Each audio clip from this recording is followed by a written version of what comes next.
a deeply divided society, and really sometimes when you look around at the moment, you know, when we're run by our posh boys and millionaires and Eton graduates from Oxford and all the rest of it, you feel like sometimes we could be living in alternative universes, can't we? The fact that this tiny minority of rich elite own and control all the wealth, and the vast majority of us don't. And I think that sense of inequality of different lives is something that is a thread throughout this event, thread throughout the struggle and resistance that we've talked about. But I think we can't just look at inequality through wealth, through economic inequality, because clearly the divide of exploiter and exploited, poor and rich, is not the only divide. And the deep divisions that society is riven with are also based on oppression. And that's what we're going to be talking about this morning. Oppression, discrimination of somebody perhaps according to their skin colour, their religion, their sexuality, their gender, and sometimes even the perception of difference. We have known that some EDL types have attacked a Hindu man because they thought he was a Muslim. But we hear, in fact, then what we're facing, I think, some of the most serious oppression of a minority in Britain of Islamophobia. Only yesterday, the nail bomb outside the mosque in Tipton shows the reality of oppression in Britain today. The police have decided to call this a terror attack. Usually they just use that for attacks that Muslims supposedly carry out, not attacks on Muslims. But this is obviously so serious, they're having to do this. And so therefore, the experience of oppression, whether it be the fact that a racist gang murdered Stephen Lawrence, whether it be the fact that women on average earn 18% less than men, or that Asians and blacks are 7 times more likely to be stopped and searched by the police. This is on the Home Office's own figures. You know, all of these are experiences of the real reality, if you like, material reality of oppression in Britain today.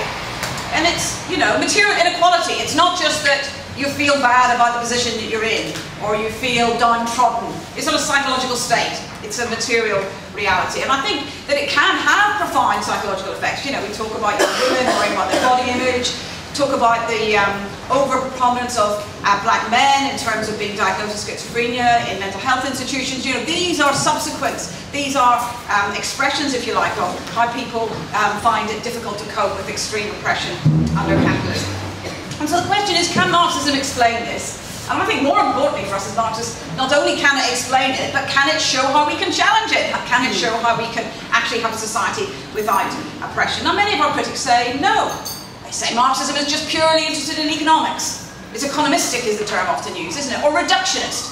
That really we want to reduce everything to class. Because we say the exploitative relationship at the heart of capitalism between the exploiter and the exploited, out of which all surplus value that turn into profits comes, that because we see that as being the focus, the contradiction at the heart of the system, that actually we reduce everything to class and therefore dismiss divisions of oppression, and that it's too mechanical.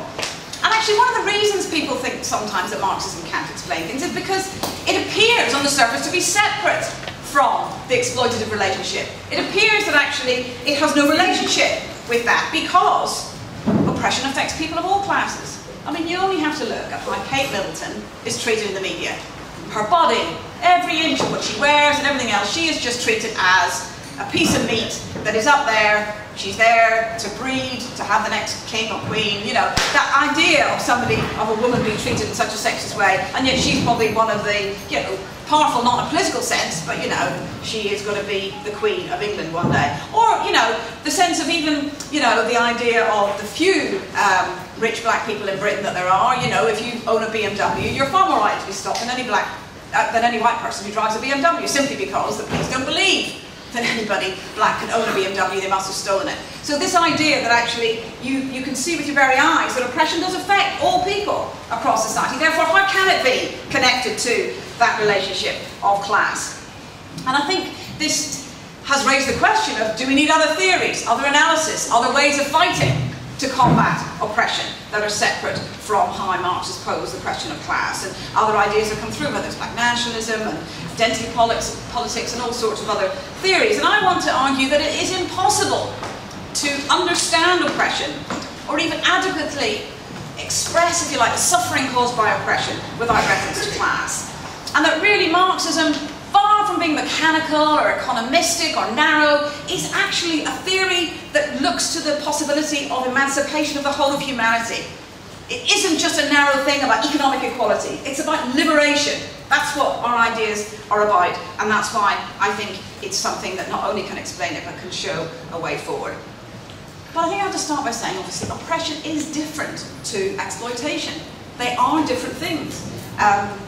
Exploitation can be sort of scientifically measured, you know, in terms of how much the boss pays for a factory and the goods and the machinery, how much is paid in wages, how much surplus value is extracted, can be scientifically measured. When it comes to oppression, it's very different. It can't be measured in that way.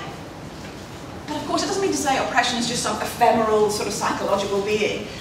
It is a material thing, but it is different to exploitation. And I think that one of the first things is to understand, when I talk about material base, and I want to go through this, is actually that the ideas, bigotry, prejudice, these flow from the material reality of society. They are not the cause of oppression. They are an expression of oppression. They are a symptom of oppression and what happens in society. They are not the cause. If we want to get rid of backward ideas, we challenge them, but we also want to get rid of the society in which they're rooted. And that's one thing that we always start with as Marxists, is looking at society as a totality. I don't think you can get anywhere by seeing a snapshot of one little bit on its own, whether it be about racism or sexism, or whether it be even about exploitation. You have to begin with understanding society as a totality. And Marx said that really how society is organised, even down to how people organise their personal relationships and households and everything else, is structured by how humans produce the means to survive: food, shelter, clothing. Now, structured, shaped, not determined in a mechanical way, but actually you can get away from. So therefore, when you look at feudalism or slavery or modern capitalism, these shape the way we live and how we organise our lives. And then from those, what ideas we have to justify, explain, perpetuate the way things are in order for us to believe that they are all natural, common sense, and the way that they've always been. And I think that obviously this meeting isn't a meeting to go through the specific roots of all the different forms of oppression. There are many meetings over the weekend that will do some of that, but I think we have to look at it in terms of the idea of oppression being rooted in a set of structures which has led to the situation we face today. Because, for instance, you know, when we talk about racism, and other meetings will have discussed it, is talking about the rise of slavery. The rise of slavery needed a set of ideas for people to feel that they could get away with treating a whole chunk of humanity as not human. They needed a set of ideas which said these people weren't human, and that this was okay for these fine, upstanding Christian slaveholders to get away with doing it, to justify it, and therefore you have a rise of ideas of saying that black people were subhuman, and all the other ideas that flow from that still actually survive to this very day. Set in a certain development within class society, rooted in that. And the same with the idea of the role of women in the family. Again, whole meetings on this subject. And I'll come back to the family, because I do think, because the rise of the family and women's oppression is the oldest and the most deeply rooted oppression, it's the one that I think people find the most difficult to believe in a way that perhaps there'll be a society where it doesn't exist any longer, and perhaps it is something natural that's always going to be with us. But I think if we're looking at Marxism locating oppression, developing at certain stages of history, at certain stages of the development of class society, then that's very different to many other theories of oppression, which really start from individual relationships or from individual experiences. And I think that, you know, you can't sort of compare the subjective experience and expression of oppression with something that becomes the explanation. This isn't its cause. And I think that Martha Gimenez, a US academic, I think she describes herself as a Marxist feminist. She put it really well, I think. She says, experience in itself, however, is suspect, because dialectically it is a unity of opposites. It is at the same time unique, personal, insightful and revealing, and at the same time thoroughly social, partial, mystifying, itself the product of historical forces about which individuals may know little or nothing about. Though, so she wasn't denying the validity, if you like, of personal experiences, but saying that alone isn't enough, because they themselves are part of and a product of wider historical forces which somebody may or may not be actually aware or conscious of. And I think that when we go back to some of the alternative theories that are emerging or re-emerging. I think that this goes to the heart of much of it. Because, for instance, with the privilege theory, which there is a meeting coming up, is being revisited as a way to sort of explain oppression as an alternative to Marxism. And the idea that if you're white or male or seen as something less oppression than another, it means that you are, if you're perceived in any way really as being part of a dominant section of society, so-called dominant, that means you benefit from the privilege of simply being white or simply being a man. Means that you actually benefit, you have some privilege from that. And I think what is wrong with that really, about just relies on the idea that you gain privilege simply from being a member of what is perceived as being a dominant section. It means that certainly it relies on the identity of individuals. The whole idea of your identity of what you are means that you either have privilege or have benefits or have an interest in perpetuating the situation. And I think this is something that goes absolutely against the Marxist analysis of where we are as human beings in capitalism or any sort of class society. Because the idea of when you're told to check your privilege, it actually puts the onus on you as a white person or as a man. The idea that really you are the person who's responsible, you are the person who's benefiting, and you are the person that has to dress it within yourself, almost as a personal sort of consciousness-raising thing. And that if you yourself feel that you're not, then actually this can change the situation, except it ignores the fact that oppression is structured into the very being of capitalism society. It isn't in somebody else's brain, and it isn't in how somebody perceives you visually or psychologically. And I think that, for me, I don't believe there is any privilege in a white person who is racist, or even for a white person who's actually an anti-racist in terms of trying to be organised on the right side. I think that we argue that people, far from it being a privilege to be a white living in a racist society, racism damages all our interests. Division damages all our interests. It entrenches fragmentation of our side. It's something that actually benefits the ruling class, the bosses, the politicians that want to divide us. And I think also the problem with this sort of analysis, it sees oppression as being an unchanging feature of human society. That it is something natural, with no root out, no possibility of change.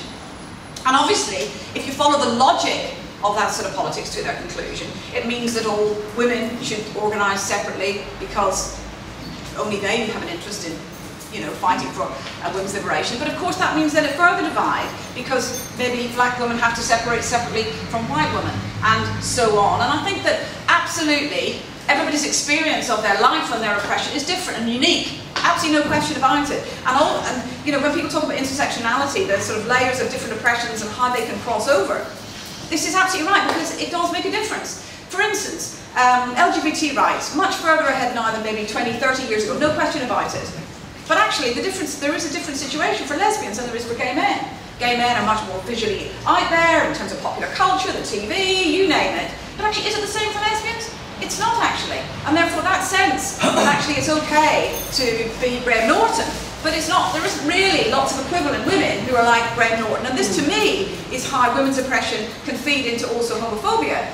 But does that say that this means that there's a separation of interests? That people have a different interest in challenging it? I don't think we can see it that way. Now, not that people don't have a right to organise how they choose. We defend the right of oppressed groups of any distinction, if you like, to organise how they choose. But we also have to always point to the way that we can win. How is the way that we can win and challenge? And I think that's absolutely vital, that there isn't, I don't believe in getting into, and I know student politics used to be like this many years ago, into the sort of the hierarchy of oppressions, you know what I mean? I'm more oppressed than you. No, I've got this right. And then it becomes something almost like a badge of pride. How oppressed am I? Because you can't tell me, you can't argue with me, because my oppression alone is enough for me to trounce the lot of you. I don't think that's a politics that we subscribe to. And I think that's something that actually absolutely leads you into a dead end. It diminishes the potential for collective power. And I think that it's not somewhere that we can go. And, this feeds into the similar arguments about benefits, doesn't it? Again, this was an argument that there was much debate. I know lots of it's been reread recently, but much debate in the SWP about benefits. Do men benefit from women's oppression? And obviously you'd have to say it isn't just, if you're going to talk about benefits, it seems easier for people to argue that men can benefit from women's oppression, but do whites benefit from racism? You have to pose the things to actually see it in an abstract form, to understand and try to work it out. And would it be the case that I as a white woman benefit from a black workmate, suffering racism from a boss or from the system or getting paid less or all the rest of it? On the surface, it can appear that people who are perceived to be in the groups that are oppressing, whether it's white men or anything else, it can appear to be that they benefit, of course. But are we as Marxists always going to go by what the appearance is? What did Marx say about, I'm sure, yeah, all science would be superfluous if the outward appearance and the essence of things directly coincided. You wouldn't need to look deeper if everything that looked on the surface to be right. And I think therefore the idea of benefits is something we should tease out, because particularly when it comes to women's work in the home, that of course, you know, you can say that actually because women carry the burden in the home, greater, that's absolutely right, this means that men benefit. And you get other arguments that say, well actually this is not going to be unchanging, so we have to have wages for housework. And again, this is an argument that Sylvia Federici argued many years ago, and it's come back, and Selma James and others, that really the answer is, if women are working in the home, they should be paid for it. Now I think that if women choose to look after children, they shouldn't be forced out like the Tories want to do, and say you've got to go out and work, otherwise you lose your benefits. Absolutely not. I think people, the welfare state should support choices that women should be able to have. But wages for housework, I am against that notion, that actually entrenching the idea that women's role is in the isolated home, and actually we fought for years for them to be part of the social force that gives them the power to fight back. And therefore for me, that isn't an answer. But when you come down to the fact of addressing the reality of women's situation in the home, it can be tempting, if you like, to look for shortcuts, to look for ways that means that this can change. But I think you have to keep going about the idea of challenging the idea of men benefiting, because actually it feeds into an argument that women's oppression is really due to the imposition of male power in some way. And I believe this is something, I mean, sometimes referred to as patriarchy, but sometimes just referred to in a general sense of what oppression is. And I just think, you know, it really can't be the case when you look at, even at the surface, that all men have a common interest in the domination of all women. It's just not enough to explain the situation in modern capitalism. It simply isn't. And I think that when you look at, say, the family and how it's organised, you know, is it right that men benefit from child rearing and domestic labour being completely rooted just in a nuclear family? That men are expected to provide for a nuclear family and bring them up? You know, the family is eulogised as the only place that you could find love and support and all the rest of it. Does this benefit all men? Is this something that actually is something that benefits all of us? Of course not. The family is an institution that serves the interests of capital, not men. You know, it ensures that, you know, the whole cost of the ruling class of the next generation is carried by individual men and women. That's what the family is, an institution to serve the needs of capital. Now, of course, this isn't this meeting to go into. Of course, it can serve our needs for love and support and all the rest of it. Of course, people don't go into families or households or relationships with them. But the fact is, they want to entrench it. You know, that's why, you know, the bigots say that straight marriage is the gold standard, you know, because they want the next generation of children to be brought in these stable nuclear families, because it saves them money. And this is all the more clear today with the tax on austerity, because you can see that it benefits them. And actually, let's remember, the extent to which the government will get away with a tax which will disproportionately affect women will be how strong our class is, not about will working class men or the attitudes of them assume the power of men as a gender. And therefore I think when we're talking about how does oppression play out, if you like, that actually we have to ask the question, is it in the interests of working class men to have maximum unity with women? Well, I think probably most people in the room would say, yes it is. Therefore you can never differentiate or separate the long-term interests of sections of the class with short-term interests. There can't be a contradiction between what is needed to win in the long run than what is needed in the day-to-day life. And therefore there can be no benefit in maintaining or supporting structures, oppressive structures or policies that actually divide men and women, divide black and white, divide straight and gay. And therefore that idea that we have to talk about people's interests, not just in terms of people's consciousness. Because there is a difference, isn't there? Because it's not the case that every working class man says, absolutely, it's in my interest to unite with women workers, or to unite with my partner, or my sister, or my mother, on these. Of course not. I am not talking as a Marxist about what people perceive their interest to be. I am talking about what their objective material interests are within capitalism. And that is something I think we've got to keep at the front of our minds. And I mean, this is something we discussed in the class course, is this isn't just about when you talk about ideas of oppression, even when you talk about ideas of how you can challenge capitalism for your economic interests. Workers often have to be convinced that they can fight, that they should fight, that they are entitled to more pay, not that they should accept what is given to them. So this isn't just about this issue. Workers' consciousness is something completely tied into the greater struggle, the balance of class forces. And I think this idea of separating objective and subject is quite important, because, and it comes back to my question of how it can appear that oppression is separate and runs independently to the notions of class division.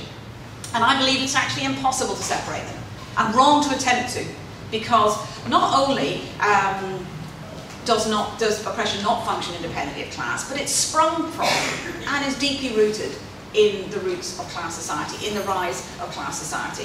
And I think that actually, if you don't see them as intertwined, you actually don't appreciate the difference between, you would say that, say, David Lamy's life as a black guy is identical to a black teenager in my estate, or a black guy in my estate in Hackney who's the same age as David Lamy. You'd say their lives are the same if you didn't see that the role that class can play in sharpening and intensifying the experience of oppression. You know, does Theresa May have the same experience of life as a cleaner in the London hospital? No, I don't think so. They're both women, sisters under the skin, we used to be told, when Thatcher was Prime Minister, but that idea is something I think that we have to reject. And you know, the reason that we can see that these things don't run separate and parallel is if you just have to look at the working class. The working class doesn't look like the ruling class, does it? The working class is black and Asian, gay, open women. You know, when you look up, the higher you go in society, the whiter it looks, the more male it looks, the more straight it appears, only appears, because people like that. But that sense that actually the working class looks different. Now, why is that? Why are most of the oppressed in the working class? Because actually class shapes oppression, class intensifies oppression. Being exploited, being in the majority exploited class actually makes your oppression more extreme. And I think that when you look at the experience of being in the working class, the multiracial nature of it, I mean, it came to me how true it was. I mean, you know, London in particular, but right across society. When there was the fight just last week about a cleaner in a fire station, I don't know if people read about it, they wanted to sack her because she didn't speak good enough English, she spoke Spanish. And actually the firefighters and other staff came to back her up and said, actually, on every watch, which is shift, you know, every shift of firefighters, there was somebody who spoke Spanish, who was a Spanish speaker. Now to me that tells you what the working class looks like. Not only that they also, you know, there was always a Spanish speaker who was a firefighter on shift, but also that they said, why the hell shouldn't she work here? Yeah. You know, we can all talk to her, it doesn't matter that her English isn't as good as somebody else. So it does both things, the solidarity and the sense of unity, but also the sense of the reality of what the working class is. So I think that for us to understand what it means, you see, because if oppression was utterly independent of class and had no relationship to the exploitative relationship, then actually they might look the same. But then to look at class is another reason we have to, as Marxists, understand the roots of oppression in class, is where does our power lie?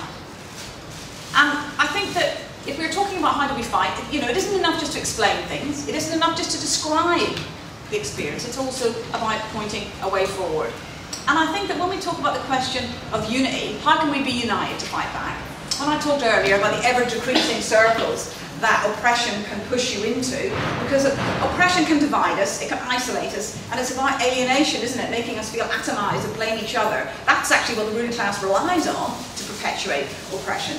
Where can we find the unity we need in order to fight back? And let's remember, oppression doesn't push you to unity necessarily. It can do, but it doesn't necessarily push you to unite. Is it the case that if you're an immigrant worker in Britain, that you're necessarily going to be a defender of LGBT rights? Does it even rely on the fact that you might be a child of an immigrant that you defend the right of other immigrants to come to this country? I mean, we only have to look at some of the polls and some of the vox pops and everything else to know that that's not the case. So there's no automatic unity between the oppressed. But the difference that I think when you look, you see, because it's not the case that the experience of oppression can't lead to the explosion of mass movements of resistance. It can, absolutely, and we've seen that. We saw that in the 60s. You know, mass movements, that the experience of oppression can push you out there to fight in the most inspiring way. But if you don't challenge the system in which that oppression is rooted, you come across the limits of the system. Look, that's what happened to the women's liberation movement. It came across the limits of the system. We still have capitalism. I'm not blaming the women's liberation movement for this, but the reality is it meant that actually elements of what we won have been absorbed by capitalism, sold back to us, and the whole idea that you've got to be a career woman, you've got to be a brilliant mother, you know, etc., etc., all of these things now are a demand on women. It's actually making it difficult, but that idea that you can do all these things is what your sisters fought for back there, good, but actually society still wants you to be a little cog of the worker who delivers surplus value for the ruling class, and the ideology, the old ideology, is still there, even though it doesn't fit the reality for women, so that we carry the burden of juggling, of childcare, of looking after the ill that are kicked out of hospital early, or the old that are kicked out of old people's homes that are closing down, etc. And so for that idea that actually if you come across the limits of the present society and you can't smash it, then we constantly keep coming back to the same question. But I think this is where, when we want to, if we want to move away from the fragmentation that oppression can lead us to, how do we find something different? And I reckon that if you know, one of the things I think I've come across quite a lot in recent years is people saying, yes, you're right, Judith, class is important. There's sexism, there's racism, there's homophobia, and there is classism. I think you're right, there is classism, there is oppression of working class people. And I say, no, that's not what I'm talking about. There is classism. I mean, anybody hear the Today programme? They were chortling about going down to Romford Market where working class men take their tops off when it's sunny. And afterwards they go, ho, ho, ho, did he make those voices up himself? Ho, ho, ho, that was funny. And they played this sort of jolly Watney type music in the background and stuff. So it was a load of really upper class Today presenters on Radio 4 laughing at working class people. It was disgusting. That's bigotry, that's oppression of working class people. But that is classism. This is not what we talk about when we talk about the role of the working class. What's different about the working class is, yes, it's exploited. Yes, surplus value is extracted from us. Yes, as Marx described, it is the most suffering class. But it isn't just the most suffering class. The difference between part of the working class is, yes, you're exploited, but that gives you power. It gives you agency. It gives you the ability to use collective power to fight back. No other social force in society has that potential for collective power. So classism is not just an illicit isms. Exploitation not only is a bad thing, if you like, but the contradiction, it gives you power. And that is something that I think that we have to be clear about. Otherwise we can not have a sense of agency. And I think when we look at our class, and when we look in terms of the contradictions, that actually when our class has fought, we can see high points of fighting on issues of oppression. Now, again, it's full of contradictions. Our class is uneven. Of course, we see union leaders talking about white jobs for, British jobs for British workers. But we can also see the trade union movement led the way on abortion rights. The biggest demonstration I've ever been on for abortion rights in Britain, led by the TUC. It was absolutely bloody magnificent. Battalions and battalions of many unions that are dominated or exclusively male marched on that demonstration because it was seen as a class issue, not as a women's issue. When it comes to, for instance, racism, the Stephen Lawrence campaign, when the Stephen Lawrence family were being bugged and spied on by the cops, who did the Lawrences go to for help? They went to the TUC and the unions. And actually he acknowledged it, didn't he, years later. These are the people that saw that they had to be on the side of the Lawrence family when the state and others were trying to find ways to undermine them, undermine his friend, make out they were in a gang and all these other things. We can go through the list. I mean, recently, and I was trying to find her name this morning, I couldn't find it, a lesbian Tory, who I think is going to be a candidate, she was saying, it's really good that Tories are now really up for LGBT rights. She said, because those dinosaurs of the trade unions are so dreadful on this. I'm thinking, how could you? The unions who have some of the best gay-friendly policies years before the Tories would even say the word, and they still got Tories who say, having gay marriage, you might as well marry a horse. So these people who are disgusting bigots try to pretend that the trade union movement is more backward than them. It's an absolute lie. Now, I'm not pretending that the trade union movement hasn't got problems. As lots of male trade unions say themselves, the leaders are too pale, male and stale. That's absolutely right. We still have a male leader of some of the biggest unison of women workers. Of course. But actually, when we sort of look at actually how the working class, intrinsic to the collective organisation of the working class, is a drive for unity, despite the consciousness of workers. I'm not a militant, but I've got to stop now. I've got to strike on this because it's gone too far. And actually, when you go on strike, when you struggle, not just a one-day strike, two-day strike, but when you get to the big social upheavals that class society can generate, then actually you get the idea of how the ideas of division don't fit. They don't fit. I mean, Steve Hamill, if anybody was at the Thatcher meeting last night, the miner who spoke, it was magnificent. And he talked about how the proudest badge that people started wearing through the miners, not at the beginning, was the pink badge.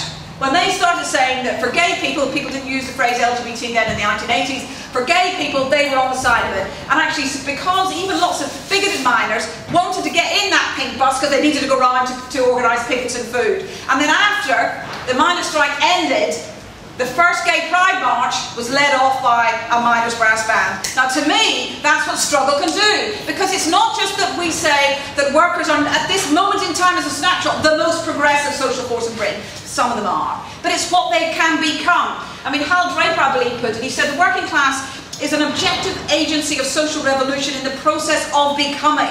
In the process of becoming. Therefore, the idea that they have the potential to be the revolutionary class, the potential to be the class that is the tribune of the people, is what we have to look to. That is where the unity can come. Because despite backward ideas and unevenness in the working class, they are forced to unite in order to win. That's just driven. That's just inherent in the situation. And that's what gives it the possibility for winning. Oppression holds back the working class. Divisions hold back the working class. And actually in struggle, these are the lessons that are learned. And I think that when you look at the possibilities for change, I think you have to say, and through other meetings in Marxism this has shown it, there have been societies that look very different to modern capitalism. There have been societies where nuclear families were the dominant way to organise bringing up the next generation of kids, where national boundaries didn't even exist, where the pigmentation of your skin was irrelevant. And now we're told these things are part of human nature, you know, that we're suspicious of the other. You know, that this comes from some innate thing in our humanity. This is rubbish. There have been societies where things have been very different, where women weren't treated as second-class citizens, where gay sex is not seen as abnormal. These sorts of societies have existed. Now, I'm not idolising them. I'm not suggesting we go back to them. But what I'm suggesting is if they existed in one sort of way of organising, the way we bring up children, the way we find shelter and housing, we could create another society where oppression doesn't exist. And you know, we have got much greater opportunities for today. Because one of the things, when you read the Communist Manifesto, it is like a hymn of praise to capitalism in parts. Because the sheer technological drive of the drive for profit of the early years of capitalism drove it for what he was almost describing as great wonders, you know, in terms of the productive capacity of that way of organising the system, gave us these enormous possibilities that we could feed and clothe everybody. We can do that today, and we can do that even if population exponentially explodes. We have got enough to do that because of the production of the system. The difficulty today is capitalism, capitalist way of organising society is also, to use a Marxist word, better. It's holding us back. It threatens the whole planet in terms of climate change, but it holds us back in the sense there shouldn't be anybody starving. There shouldn't be anybody going without clean water. I mean, we can get cans of Coca-Cola to every corner of the world. How come some people are dying through lack of clean water? But that possibility that capitalism has now brought us, it's now holding us back. So the only way we can actually take advantage of the situation that humanity has created, people like you and me have created, this great possibility for a different society, is actually to struggle for something different. And I think that when we say, as revolutionaries, we talk about oppression, I stand in solidarity with the oppressed. I stand in solidarity with the Muslims in Tipton or any other section that's facing attack today, but not out of just because you want to be nice and charitable.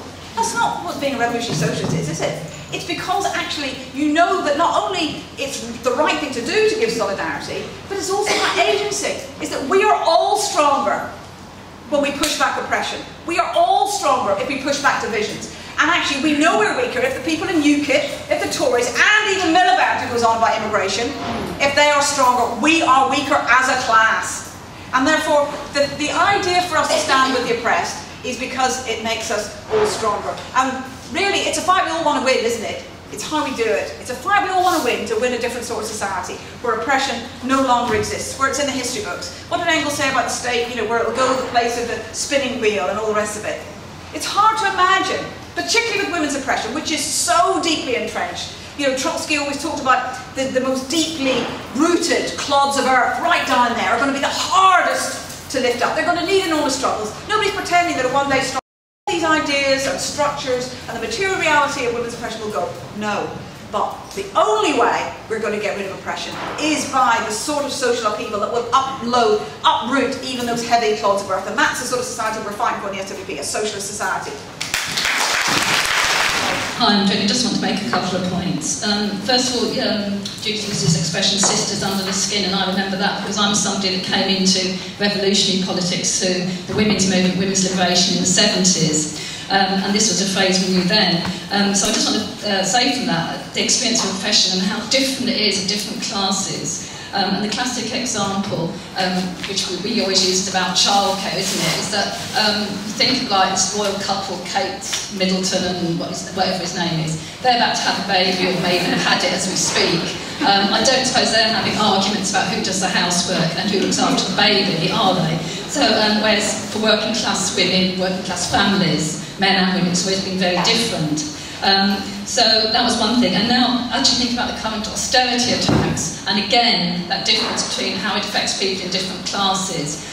So, you know, we all know Tories are what they're attacking, the NHS, public sector, and benefits. And women are disproportionately affected by all this, but it's the working class that are affected, isn't it? Men and women. And I've been very involved in Birmingham with building a bed tax campaign, Axe the Tax, and we've come across whole groups of people, these are men and women, very, very badly affected by this tax, as people know. And this is affecting men and women. A young man who's going to regularly to a food bank.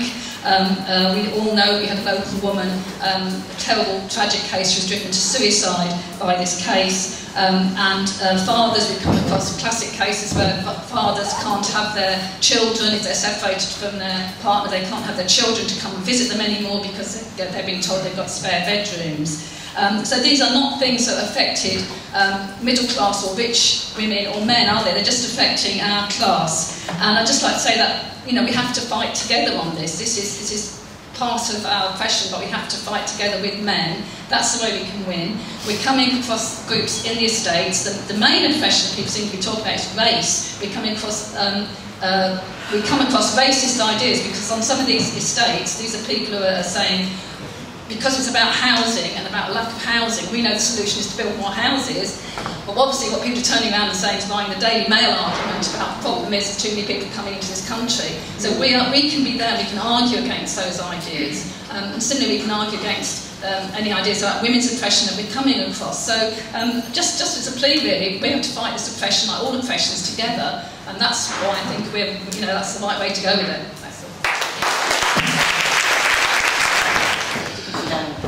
Jonathan Neal, I have written an article which is in the current IS Journal with Nancy Lindisfarne, which says in a great deal more detail what I'll try and summarize now.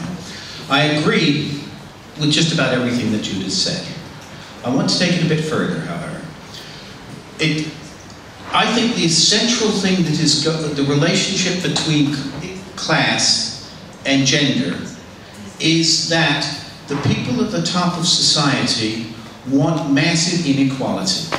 They have to have massive inequality for their system of exploitation to work. And therefore, they want systems of ideology that divide us so they can rule us, but they want systems, which is what race does, but they also want systems of ideology which persuade us that inequality is a deeply natural, normal human thing. Gender works best for this because gender appears to be in our bodies, in our most intimate spaces. By the time we are born, our parents have already been talking about what gender we will be. When my daughter was born, the first question everybody asked me was, what is it? To which my reply was, hominin. It seems we learn gender we learn the inequalities of gender so early that we can't remember when we learn them. And they are in our bodies, they are in how we relate to each other, but also the inequalities we experience and love and do inequality to each other in our most loving relationships. It's much clearer with the boss emotionally what's going on. But then this is why they use inequality it's why they use gender to keep us in our place, and they change the system of gendering as they change the class relations. As the particular configurations of capital change, they go ahead and they change the kinds of inequality that they are encouraging. And you see this absolutely across the board. And that, I think, is what gender does. But there's another side to it. And the other side to it is there is also a constant world of caring for each other. There is a constant world of decency in which we try to raise the young, to look after the old and the dying and the lonely and the desperate, in which we do our best, in which we try to all pull together. And that is a crucial strength out of which the struggle is able to come. Thank you.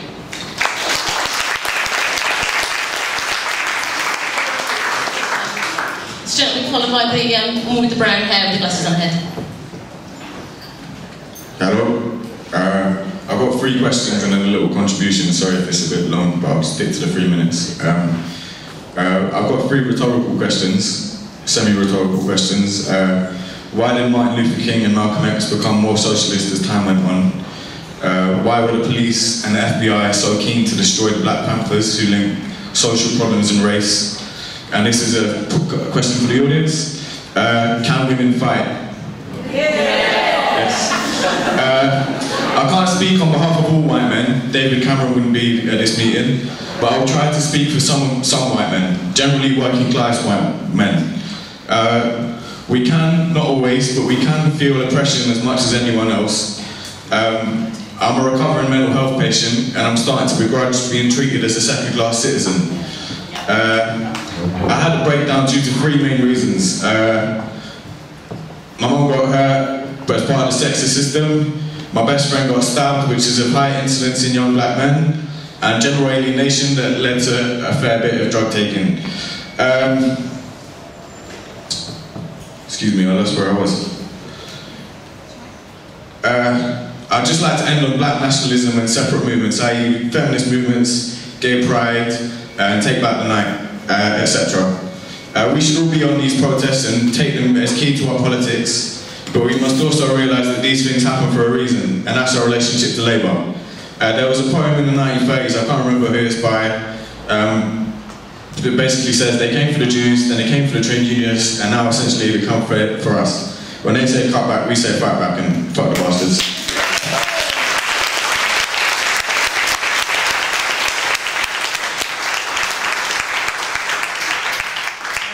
I want to talk about the ideas around privilege theory. And I think if you start from there is privilege in society, one group against another, actually you're starting from a very, very backward point of view, I think. And actually what we as socialists talk about is what unites us rather than what divides us. And that's not denying that there is oppression in society and there is division in society, but we need to look at the best examples in order to actually learn from those and take it forward. When I was an FE student many years ago, I remember us organising in the college I was in around Grunwick strike. Now there was a group of women workers, predominantly women workers, led Asian women workers in northwest London, who led a strike, who were absolutely magnificent and really, really inspiring. This is a group of people who should not have been out on strike, should not have been taking the lead. And actually when we went down there was these massive fights on the picket lines, actually trying to stop the scab buses going in. It was the miners, it was the printers, it was male workers who'd gone down there actually identifying with the oppression, but actually how you fight oppression is absolutely crucial. So when I went into where I work now, I think many years ago, one of the things we had to face as a young woman worker was we had page 3 pictures all over the walls where I worked. You're thinking, how do you deal with that? And actually it's the inspiration of what other people have done you take into your workplace. So we organised, we got a petition, men and women, because actually we wanted to have men on board to say it's not reasonable to objectify women's bodies in that way. We organised around that, we got them taken down. We were threatened with the police because they said I'd stolen them, which I didn't. But it was actually putting the management on the back foot over that. So I think it comes back to really how you fight. And Judith talked about the fight over abortion. I remember going on that demonstration, which was male and women workers who were on that demonstration, which is what won the argument. If you look at the thing about the call for workplace nurseries back in the 1970s, it was men and women who saw that was actually, you were going to gain from that. Maternity leave, we've still got maternity leave for 40 weeks, or 52 weeks actually now, but actually that was fought in the trade union. So what I would leave it as is actually, we go where we can organise, we can go where we can unite, and actually the slogan, a woman's place is in no union, actually turns the whole thing of sexism and oppression on its head. You need to know where to fight and how to fight.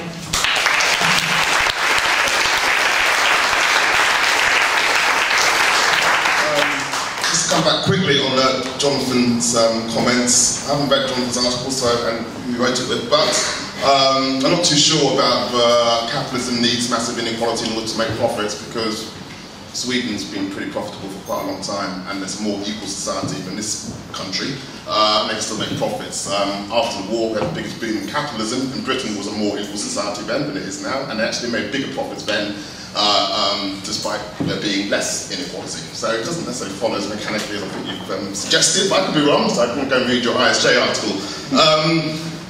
Just coming back to what Kieran was saying about Martin Luther King and Malcolm X. I think that's quite an important example, because if we look at where they started out, especially in the case of Malcolm X, it came from a separatist idea, a common sense idea that if we're oppressed as black people, someone must be doing it to us, it must be all white people, which is a fair enough idea, especially if you live in a ghetto in America, you don't see any white people apart from the cop, or someone making you unemployed, or when you've got to go and pay the rent or whatever, or have to go and go to someone's shop, and it's all owned by what seems to be a white society. But the experience of struggle is what broke Malcolm X out of that, and it's also what made Martin Luther King more radical in his outlook, because they understood that in order to actually prosecute the struggle successfully, if you actually want to win, there's various things that we need to start to look at, i.e. why is the state so powerful? What has capitalism got to do with it? How is it when there are some white people that are supporting us down in Alabama? Are there some white people actually getting killed alongside us getting killed down in Alabama? And to understand that, they started to move towards some kind of understanding that there are classes in society. Malcolm X started to understand that there was something called capitalism and there were bloodsuckers.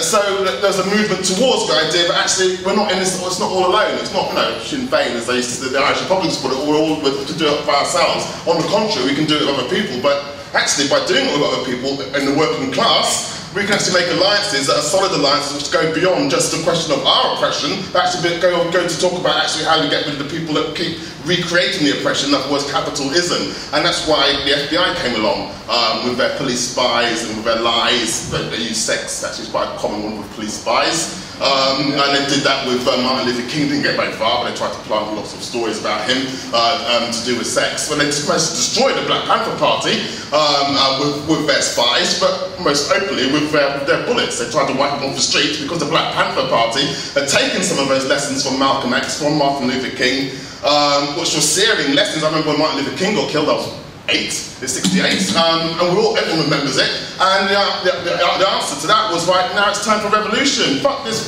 turning over sheep nonsense, and it created massive radicalism, and that radicalism went to the left. It went to the idea of actually everyone together, black people fighting for their rights, lesbian and gay people fighting for their rights, women fighting for their rights, the idea of the movements together, and it's when that general struggle of the 60s, I love the 60s and early 70s, that general struggle started to go down, but actually people started to look inwards, and that's when we started to get the identity politics and people looking to the divisions instead of looking to actually trying to make alliances to actually win and overcome our oppressions. So class becomes extremely important.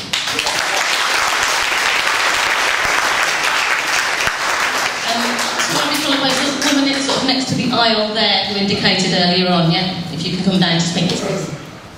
I wanted to say something about, start off by saying something about the arguments around benefits, because I think if we look at the arguments in the ISJ, they were written over 30 years ago, and I think that what people are talking about with benefits today, almost 30 years ago, is something is framed in a different way.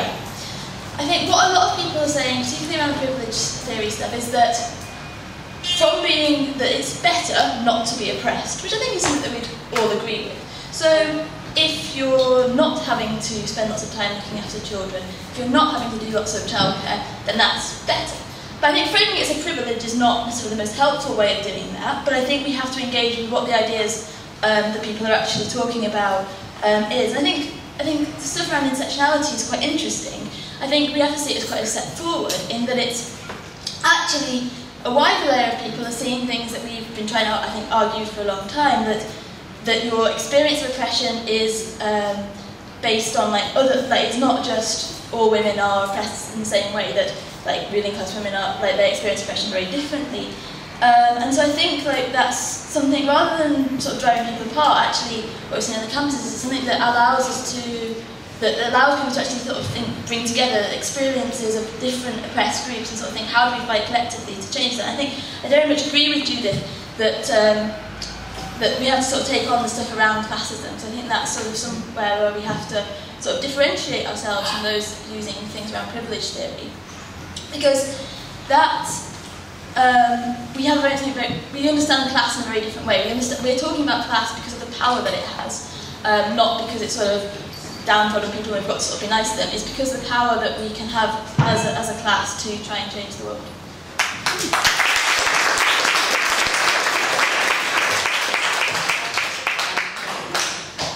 I just want to talk about a couple of things about when the EDL came to Sheffield recently.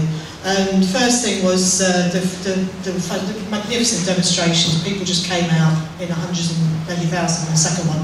And the second time I ended up getting kettled with a bunch of other people because we were stopping the EDL marching, and the police were trying to they were trying to being escorted out of the city into a march, basically. Anyway, so during the kettle, it was really good because the young Asian guys who were with us, who had all been told by people in the community, don't go, it's all going to be dangerous, blah, blah, they were angry and they weren't going to let these people go through their community. So they said, they say to the coppers who were kettling them, this is what Sheffield looks like. This is us white people, us Asian people, black people. This is Sheffield. These people over there, they're not bloody Sheffield. Get them out. And I thought it was absolutely inspiring, I thought. And I just wanted to say something else that was really horrendous that's happened to a young journalist called Sarah Lawrence, who was she was on one of the demonstrations, just as a demonstrator. She wasn't reporting, and basically there was a bit during the demo when the EDL tried to break through, couldn't get through, and they had flowers that they wanted to, the nonsense about putting flowers on the cenotaph. And they started chucking the flowers over the police lines towards where the square was that they wanted to get into, and we were defending. And some people, they fell into a fountain, and some people picked them up and took them to one side, basically, did something to them. And the EDL, just before leaving his funeral, the drummer the drummer who died in Woolwich, they decided that they'd ramp something up. And they've actually, I don't know if people have seen it, but it's just horrendous. Sarah was named as the person who picked the flowers up. Now, it actually wasn't her. She was on the demo. She'd actually gone by then, apparently, she told me yesterday. But she wasn't actually the person herself. But there has been a shitstorm of horror, really. It ended up in the... people have threatened to throw acid in her face. People have threatened to stone her to death. The website for the newspaper got absolutely inundated with this vile stuff. She's had personal abuse. She's had all sorts going on, and it's just absolutely horrific. And the newspaper office was shut yesterday because they were threatened with being petrol bombed. And she's got to work from home indefinitely. Now, as a socialist, I thought we've got to do something about this, so I got on the phone to her yesterday and talked to her about what we're going to do to fight back. And that's the thing, that we are going to fight this in some way. We just started a campaign now. But, there's just a young woman who's completely victimised by these people for absolutely nothing. And that's the sort of filth they are. And if they're the people that the ruling class will use against us any time that they want to push back workers when they're starting to fight. We understand that's the special thing about, one of the special things about why we fight these people. And actually they are quite willing to, to do horrendous things to people. So I'm just saying, when you see stuff about Sarah, please support it. Thank you.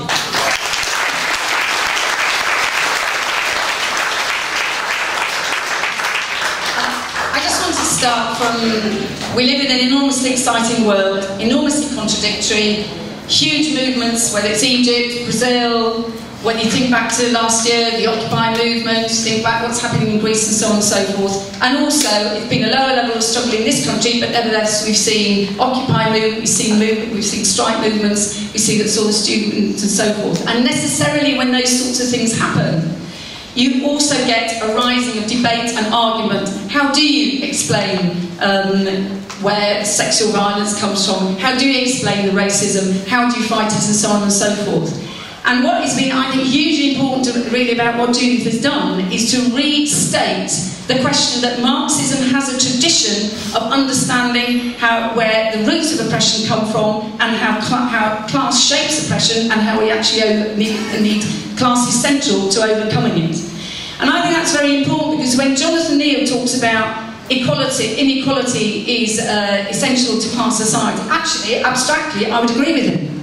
But what are the material roots of inequality when it comes to women. You know, Judith went into it in terms of, you know, the roots of it are the family. And I don't think you can dispense with an analysis of the roots of the family, rising with the question of class society as a means of explaining the profound sexism in society and why women are oppressed. And therefore, I think his article in the journal is wrong. So I think, you know, we actually have to fight to defend that tradition of rooting the question of women's oppression in the family. The second thing is on the question of intersectionality. At one level, it's absolutely true that compared with the identity politics of the 1980s, when everybody kind of separated out into I'm a woman, I'm gay, I'm lesbian, I'm this, I'm that, and therefore it all became separated out and you couldn't unite everybody, that intersectionality brings people back together again. But what Judith was saying is that actually the question of class is paramount, and it's paramount in two ways, it seems to me, and I'm just restating really in many ways what Judith said. Class shapes the oppression.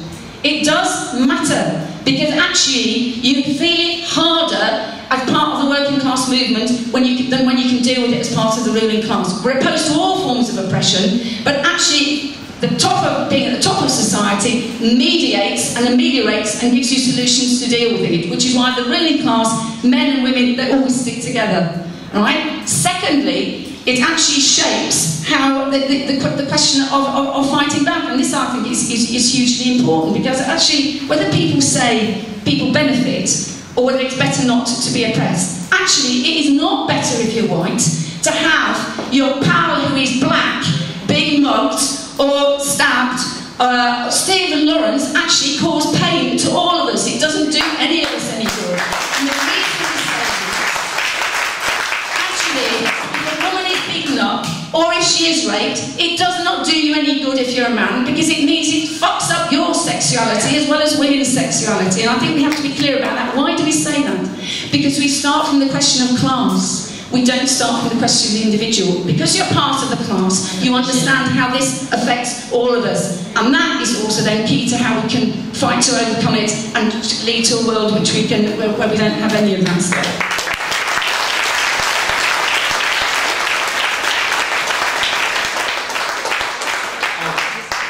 I agree with everything that Judith said, but I think we need to kind of tease out the issue of benefits a little bit more. I think it's not so simple to say that people say men benefit and therefore men can't fight sexism, for example. What actually you'll hear a lot of people say, and especially young people in some of the emerging movements around the slow walks, around queer resistance or austerity, things like that, a lot of people will say that, okay, men benefit to an extent, for example, from women's oppression, but in an overall sense, they would benefit from women's oppression not existing, and therefore they have a material interest in fighting that oppression. And that's actually why you see in a lot of campuses, and obviously campuses are the place where a lot of these emerging movements have started, feminist societies are usually open to men to join. Now, I'm not saying, and no one I think has said during the whole of Marxism that this is something really good and we should join this, but what it represents, and this is where I agree, it represents a concrete step forward from the position of identity politics. And what we have to understand, not in terms of, say, in analysing whether they are right or whether we are right, but in terms of how we engage with these young radical activists who we want to win to the Marxist tradition, we have to understand the concrete reality in which that these new ideas are formed. And it's not a coincidence that these ideas are formed in a time of austerity, in a time that we're all under attack, in a time where it makes more sense to fight alongside each other. And that is why when you go on to pride marches, you will see radical queer resistance blocks marching side by side with the trade unions, which wouldn't have happened in the 90s. And that's why when we, as the SWP, have intervened in Pride, we've been able to gain respect. We've had people who might call themselves all sorts of different political traditions holding our banners, because our starting point hasn't been, well, you believe the benefit and I don't believe in the benefit. We've been open and honest about those arguments, but our starting point has been, we both want to get the Tories out, we're both against austerity, we've got different ways of doing it, we need to have those arguments, we need to win you to it, but our first point to these different movements needs to be, we are on the same side, we are both fighting oppression, and that is the starting point that can then open the door for us to be able to win the arguments about being about the Marxist tradition. That's why I'm in the SWP, and that's why I think anyone here who's not should join as well.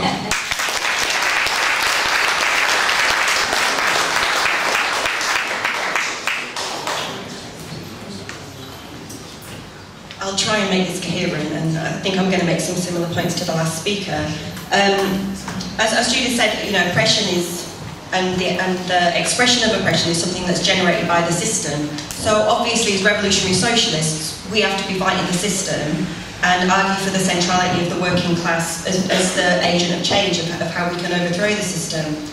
But we also have to be the best fighters for reform, whether that's in the workplace or in the mass movements. And how do we make sure that we are the best fighters and the tribune of the oppressed? I really got into sort of activism politics over Stop the War. Obviously, for revolutionary socialists, we argued that the war against Afghanistan and Iraq was was as a result of imperialism, capitalism. And the only way to stop wars in the future is to challenge that whole system on which it was based. But the role of the Socialist Worker Party in that was to be the best fighters against the war. And that gave us a platform, because we won people over in practice to talk about imperialism. And we did that very successfully. It's more of a common word now in everyday talk. And that was because of the role of revolutionary socialists within Stop the War. But our role within Stop the War wasn't just about sort of turning up to meetings and intervening. I mean, we helped build Stop the War, we helped shape Stop the War, we helped argue it, and that gave us the best platform for that. We made sure that trade unions were involved in Stop the War, and that was really important. We could put them on our platforms, but mainly it was important, I think, because it meant that with trade union support, you could go into your workplace and you could say, well, my trade union supports this, so I can hand out all these leaflets, I can put these up on my billboards, I can argue for this meeting. And it made people much more confident. But at the same time, Stop the War was a movement. Obviously working class were massively involved in it, but it wasn't the organised working class. And it was, it was difficult to get the balance right sometimes between. I don't know what I'm saying. I think I've got a question really. I mean, obviously, people are united over more than just class. They don't always come together because of oppression, but as Judith pointed out, oppression can push mass movements, and I think we have to be part of not just going along to these things, but helping to build movements against oppression while arguing our class politics and our belief that you have to challenge the system within it. And I don't think that's an easy thing to do, and I think we need to think about how we do that. Cheers.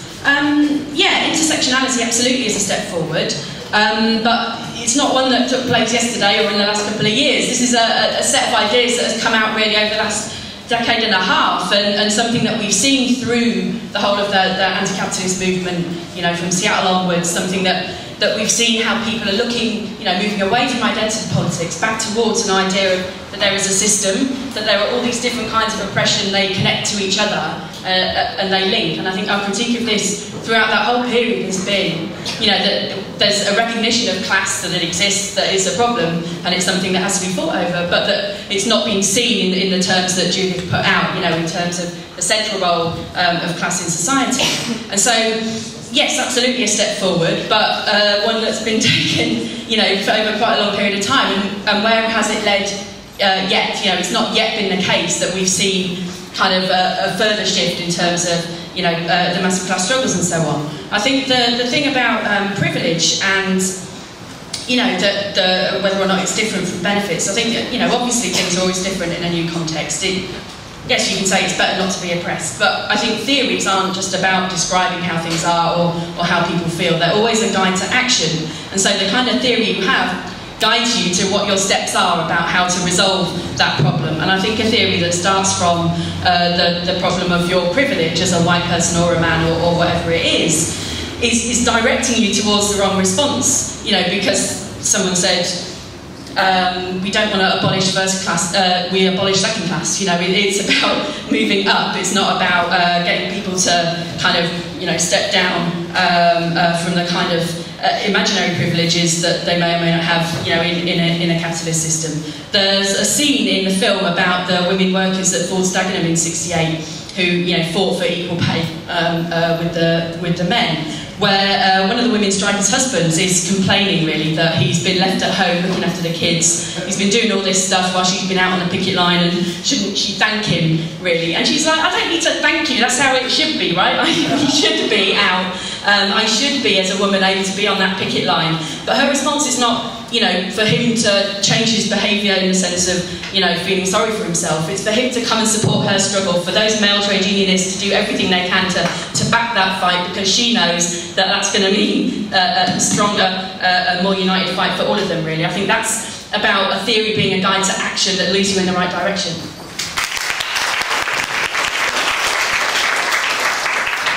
Comrades, I'm going to start with a pretty shameless plug for the book that we've just produced, Say It Loud, Marxism and the Roots of Racism. The reason being because we do actually attempt to address many of the issues that have been discussed in this meeting and which Judith introduced in her lead-off. We do talk about the roots of the origins of oppression. We do talk about privilege theory. It's a book that was written in the last few months, not written 30 years ago, but tries to address from a Marxist perspective those issues. But there were two particular points that I wanted to address. First of all is the question of being tribunes of the oppressed, because it's absolutely at the centre of our politics that we have to be the tribunes of the oppressed. And I want to give a very concrete example. Remember 2 years ago we had the riots that rocked London and other cities for 4 days, actually. And what was that? The general attitude was that these people are feral rats, a disgrace to society. That was not the position that we took as socialists. We said they are part of our class, and that those riots are of a piece with the student revolts, with the protests and demonstrations that workers were beginning to organise against austerity. And therefore, our response was to organise, one of the best examples, a comrade who lives on an estate in Hackney, organising a meeting on that estate to get support for people, for the defence of those young people who were being arrested and prosecuted. And you know, our aim was to build support for those people. But of course, the riots in some sense were tremendously exciting in terms of showing the anger and bitterness and frustration that young people felt, but they went up like a rocket, they came down like a stick, and ultimately, and I know this as a lawyer, that many of the people who were involved ended up being prosecuted, isolated, and receiving exemplary, deliberately exemplary sentences, because they weren't in that sense part of a movement. Actually, our importance was to say they're part of our class. They have, you know, they may have been unemployed, but their aunts, their brothers, their sisters, their mothers, and so on, are part of organised workplaces and so on. The second point I wanted to make was just Judith talked about the Lawrence campaign and how they went to the trade unions and got support for the trade unions, and that campaign would not have existed if it hadn't been for the support of trade unions. Actually, how did that come about? From nowhere. It came about because, and this is the key point I want to make, socialists went into their workplaces and did collections, took petitions around, went to their union branches and said, we have to support this family because they're part of our class, because their fight is our fight. And it was because of the activity of organised workers, organised socialists, that that campaign was sustained and kept going, and ultimately ended up being the most important campaign against racism in this country for decades. What's the logic of that? You need organisation. You need socialists to be part of an organisation that has clarity about the roots of oppression and how to end oppression once and for all. That's why I'm proud to be a member of the Socialist Workers' Party. That is the tradition that we try and discuss in this book. Thanks, everybody, and hopefully we'll have this whole discussion and debate will continue in the rest of the course. If people could just stay a bit quiet at the back. Thank you. I never was a teacher, so that's my little chance to boss people around. I think that when you look at how the things are raised, you see, I think we have to keep coming back to how things appear and what the material reality is, what the objective reality is. And I think, you know, some of the contradictions that flow from this are interesting. I mean, just to come back to the family for the instance, you see, I disagree with some, you know, some of what I have read John's article, but I think the question that you raised about the family, I think is absolutely right. Because if we just see the family as a place where people are just automata that are, you know, just reflecting the need of capital to, you know, bring up the next generation, in some mechanical way, we really don't get it. Because it is about the role of humanity, of genuine human solidarity, and the feeling of caring for each other in a community and within family relationships. That means this is how we all get by, isn't it? This is how people get looked after. This is the reality of how it works in our lives, that actually the vast majority of people do want to care for the elderly, or somebody who's sick, or somebody who's got a disabled child. And I think that sense of how we can, the family, for many people it can be a very dangerous place to be, and a very alienated, violent place to be, but for other people actually it can be a place where you get unconditional love and support. And that sense of that contradiction of human relationships, I think is very, very important to always discuss. But actually capitalism uses the fact that we want to look after each other and that we've got this basic solidarity to keep us saying this is the only way it can happen. And I want to keep coming back to saying solutions to this have to be solutions about changing the totality of society. Absolutely right, people say people should share housework and do all these things. Absolutely, but it's not going to change the fact that women are paid less than men, that there's sexist billboards in the street, that you go through all the list. Of course, the way that actually we're going to change things fundamentally is to rip up the society from which these things flow. And if we keep coming back to that, then I think we begin to understand it. Because you see, when people say that the question of benefits is framed in a different way, absolutely, different arguments come up at different periods. But I think the perception that anybody benefits, even in the short term, from a system, systematic oppression and discrimination against any section of society, is something that we have to challenge. Because the perception of benefit is real out there, that perception, but it's an illusion, and it's a dangerous illusion that we have to constantly challenge.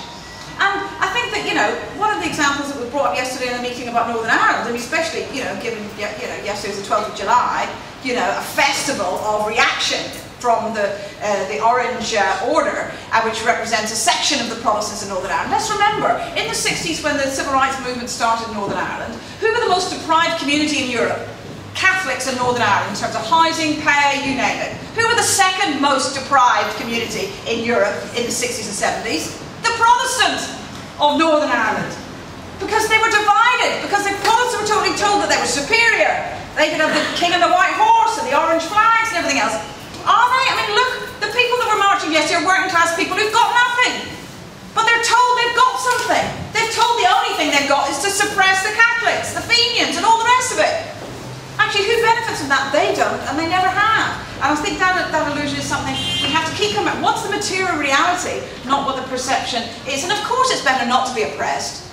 But does that mean you've got an interest in perpetuating a system of systematic oppression and discrimination against any section of society? No, it doesn't mean you've got an interest in that, and that's the fundamental thing, whether in the short term or the long term. Because, I think the idea we have to, and again there's a separate meeting on, what about alienation?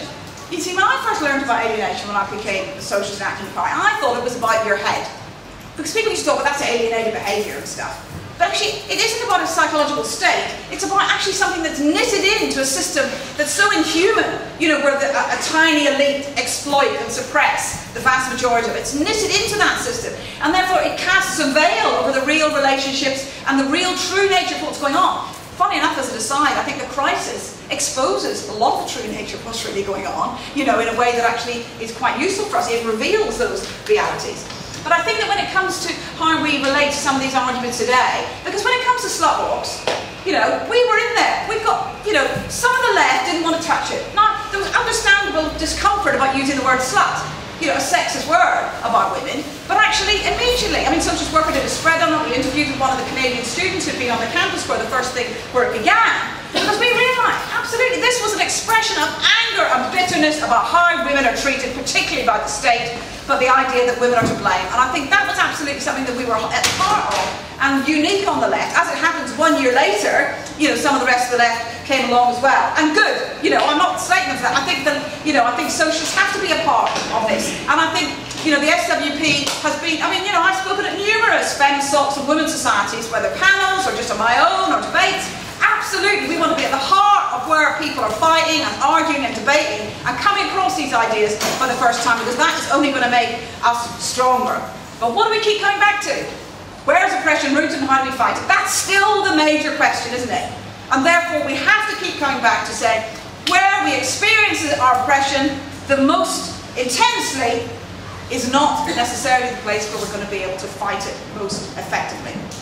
And therefore, constantly coming back to the question of class, because remember, the nature and agency of the working class as a class is under attack from all around. Can the class still fight? Is there still a working class? You know, maybe it's something that's, you know, from the olden days. That idea that we're hanging on to fighting for the ability of the working class to fight is absolutely central. And therefore, for me, we have to keep coming back to, for me, it's not about the working class coming to the rescue of the oppressed. The working class is full of the oppressed. We are in the class. Half the working class is women, for instance. When we saw the 2.6 million public sector strike, that was the biggest strike of women workers in British history. So this isn't a separate thing. It's not about the charitable thing to do for the poor old oppressed people. This is where the oppressed and us, we come together where we're strong to fight and change the world. And that's what it's all about. It's not, we want to be the best fighting for reforms. We want to fight to get rid of the Page Street posters. We want to fight for abortion rights. We want to fight for every little thing that makes life better for us today. But each one of those can only be seen as part of a vision of a bigger struggle to get rid of the system which breeds oppression and to fight for a very different society. Thank you.